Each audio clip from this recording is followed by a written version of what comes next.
தந்தை மகன் தூய் ஆவியின் பெயராலே ஆமீன். ஆண்டவர் உங்களோடு இருப்பாராக, உம் ஆன்மாவோடும் இருப்பாராக. இயேசுவில் பிரியமுள்ள சகோதர சகோதரிகளே, இந்த புதிய நாளை தந்த இறைவனுக்கு நாம் நெஞ்சார நன்றியையும் வணக்கத்தையும் வாழ்த்துக்களையும் தெரிவித்துக் கொள்வோம். இன்றைய நற்செய்தியானது லூக்கா எழுதிய நற்செய்தி 17வது அதிகாரம் வசனங்கள் 25 37 முடிய உள்ள வசனம். லூக்கா எழுதிய நற்செய்தி 17வது அதிகாரம் வசனங்கள் 25 37 முடிய உள்ள வசனம். இந்த நற்செய்தியானது நமக்கு கூறும் செய்தி என்னவென்றால், மானிட மகனுடைய வருகை எவ்வாறு இருக்கும் என்பதை பற்றி நமக்கு கூறுகின்றது.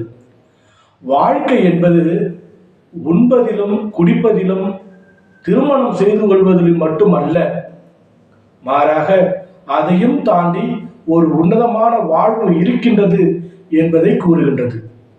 நாம் செய்கின்ற பாவத்திற்கு தண்டனை கிடைத்தே தீரும் என்பதை இன்றைய நற்செய்தி பழைய ஆகமத்திலிருந்து நமக்கு எடுத்துக்காட்டாக கூறுகின்றது. சோதம் குமாரை சேர்ந்த மக்கள் தன்னுடைய பாவ வாழ்வில் வாழ்ந்தார்கள். அதனால் பெரும் வெள்ளப்பெருக்கு ஏற்பட்டு அவர்கள் அனைவரையும் அழித்தது என்றும், இன்னும் பல சான்றுகள் நமக்கு உதாரணமாக தரப்படுகின்றன. அன்பிக்க சகோதர சகோதரிகளே, ஆண்டவரோடு இணைந்திருப்போம். எப்பொழுது நாம் நம்முடைய ஆண்டவரோடு இணைந்திருந்து பாவ வாழ்வை விட்டு விலகி எதை சித்தத்தின்படி நடக்கின்றோமோ அப்பொழுது நமக்கு முடிவில்லா வாழ்வு கிடைக்கும் என்பதை நாம் தெள்ள தெளிவாக உணர வேண்டும். இன்றைய நற்செய்தியும் அதேதான் கூறுகின்றது. இருவர் இருப்பர், ஒருவர் எடுத்துக்கொள்ளப்படுவர் என்று சிந்திப்போம். இறைவனோடு சேர்ந்து பயணிப்போம். பாவ வாழ்வை விலக்கிவிட்டு இறைவனின் அன்பு பிள்ளைகளாக வாழ்வோம்.